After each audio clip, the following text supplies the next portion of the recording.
Hello and welcome to this video. My name is Mark Möller and we'll make this video one of our Semantic SEO course. Now this is a follow-up course to the topical authority course that I've created on YouTube, available completely for free. So jump in there and have a look if you haven't checked that out yet. Now, as lesson one, we would cover article quality and a couple of things up front that I want to clear up. So I will provide you a few rules that will help you to select what topics to even write on, because this is one of the common things that I see done incorrectly, that people basically often choose articles that are too distant from the main purpose of their website. So let's say you are a fashion website and you start talking about celebrities, for example. And you start doing that a lot, and then Google starts to think your website is now mainly about celebrities and not so much about fashion anymore. So that is important that you map it out up front to be clear on what topics and what entities you want to cover. Really cool tool here is topicalclusters.com. It's a new tool, so the user interface is not great, but the actual output in terms of what entities are important to cover is quite interesting. So let's say you're a plastic surgeon and you want to rank for breast implant topics. You can type in breast implants here. It gives you the entity ID and the knowledge graph as well. And what I really find interesting is all of the different entities that are associated with that. Okay, then secondly, only write articles on topics that actually have search volume, because for a search engine to include your article in the search engine, it is helpful if there is search volume there.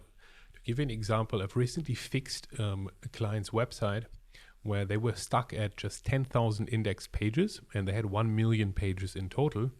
And the reason why they were stuck is because 900,000 of their pages had no search volume. So if you try to stuff things into Google where Google says, well, we have nobody searching for this, it's not going to work out. And the way I fixed it is by only basically including those keywords that had search volume, but now they are at 150,000 index pages, up from 10,000. So just that little experiment proves that going for keywords that actually have search engine will reduce a lot of your headaches and solve a lot of issues for you. Now, there are situations where you really want to cover a topic because let's say it comes up as an important entity and you really want to write about areola, for example, but there's nobody searching for areola. Right, so now you need to find a keyword that is similar, perhaps a synonym, because Google would map that so Google would map this keyword. Let's say we have areola, and maybe there's a different synonym for that. Google would map this synonym back to this main word. So perhaps there's search volume for the synonym, and the main entity that Google knows would be still areola. And therefore, by ranking for that synonym keyword, you would be able to do it. So to give you another example, if you want to rank for dental implants, but nobody is searching dental implants, you could go for something like fake teeth, and that would then basically revert back to this entity, and this entity would have an ID that Google can identify. And so this is a workaround for being able to rank for keywords that don't have search volume if you need to cover them inside of your topical map.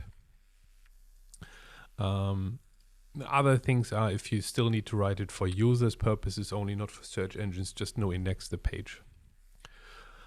Now, another thing is, what if you've written an article on, so we take the article breast implant recovery process here as our example article to learn from. And this is the #1 ranking site in Australia, breast implant recovery. And part of that is scarring, right? The incisions that are made cause scars, and here it's about how to take care of scars from breast implants and types of breast implant scarring, right? So now the question is, should you actually create a new article for this? Because maybe this is a good keyword to rank for, and a good opportunity. So should you create a new article for this, or should you just make this a bigger section inside of this article? And the answer is always in search results. So we can type that into search. Now we find a competitor has the featured snippet for that. And he has a complete guide on boob job scars. And basically his whole article is just about scarring. And he talks about all of the different types of scars, which, by the way, this is an entity on Wikipedia as well. So if we type in here keloid scarring, he's using the entities that are appearing on Wikipedia, whether he knows it or not, but that is something important to do, which you can also do through manual extraction. Just look at the Wikipedia topics that are there. Just ask ChatGPT to extract the entities. So that gives us the answer that yes, in this case, we do need a separate article because the competitor here has covered everything about scarring inside of their article. It also gives us the opportunity to cover more entities because we can't cover all of the entities inside of our recovery article. It would be simply overload, which leads to the next part of our rule set, which is where does the border start to the next topic. So when we look at the topic of scarring from implant surgery, right?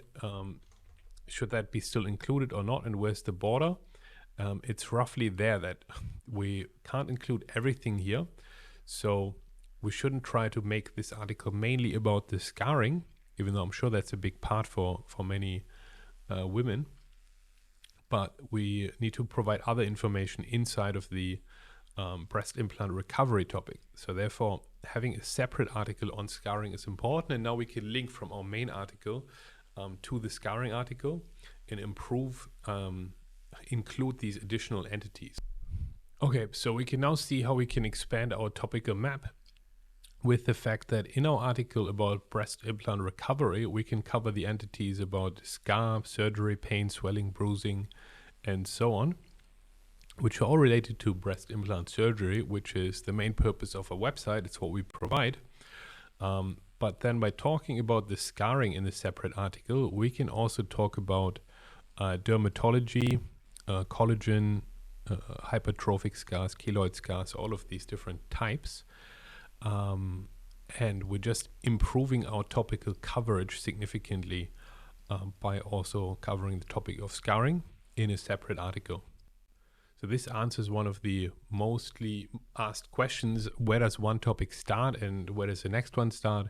How do I know if my website is sort of still on topic or if I'm moving too far away from the main purpose? And I hope this example is quite helpful.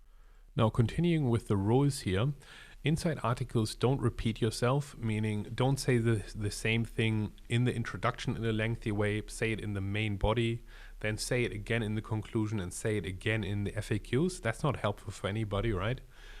Keep the conclusion short or completely remove it. Don't repeat stuff that's in the FAQs and in the main body of the article. The FAQs would have to be unique. Then next, have you put maximum human effort into the articles? Google's quality rater guidelines, which is a document that tells basically Google's employees of what a quality website is.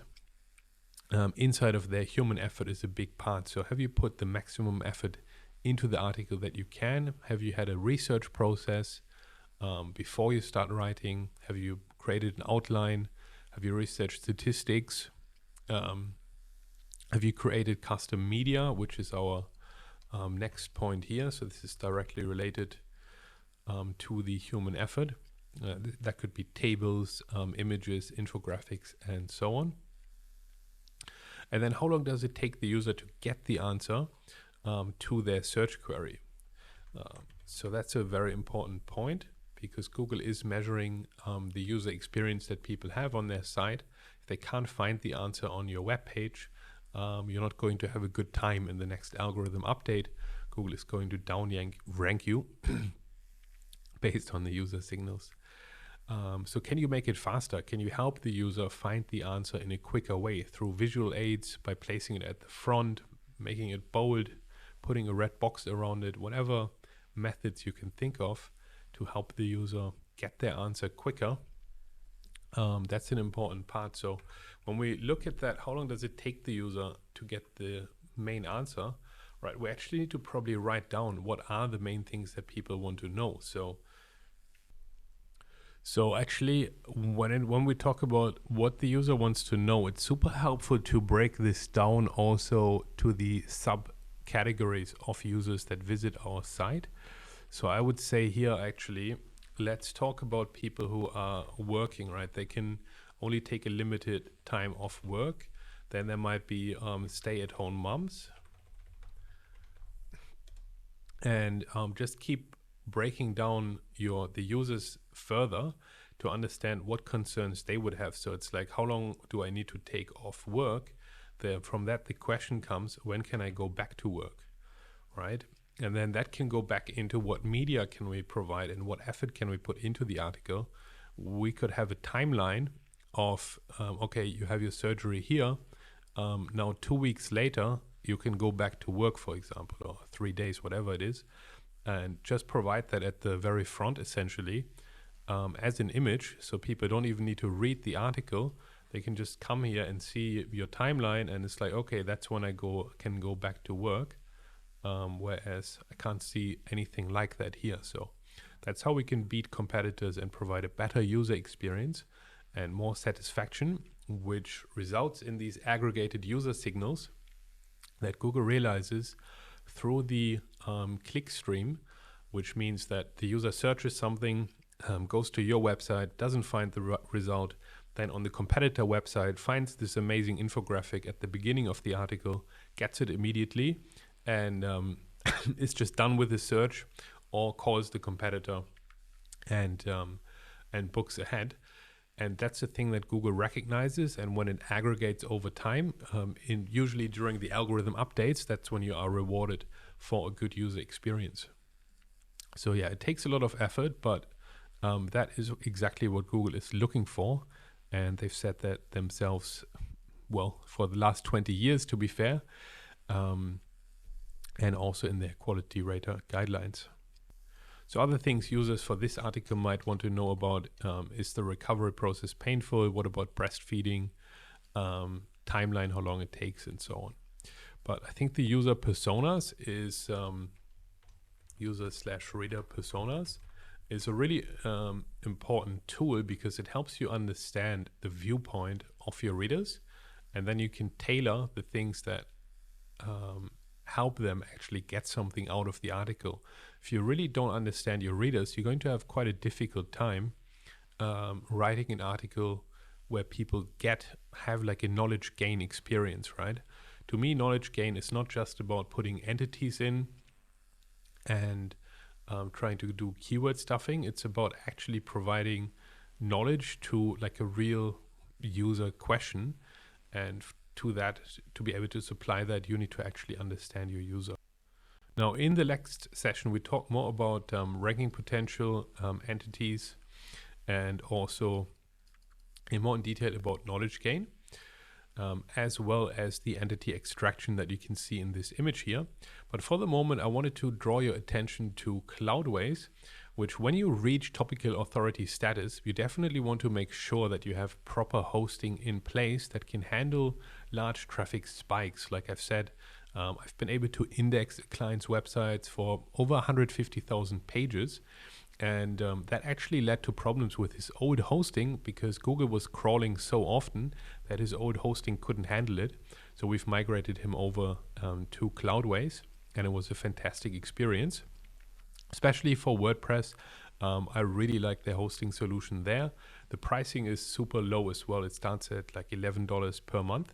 And even on these plans, you can have 2 to 3 websites easy on that. So if you break that down to perhaps $3 to $4 per month for good website hosting with great support, it's just a fantastic deal. So check them out, and I will see you in the next video. Thank you, guys.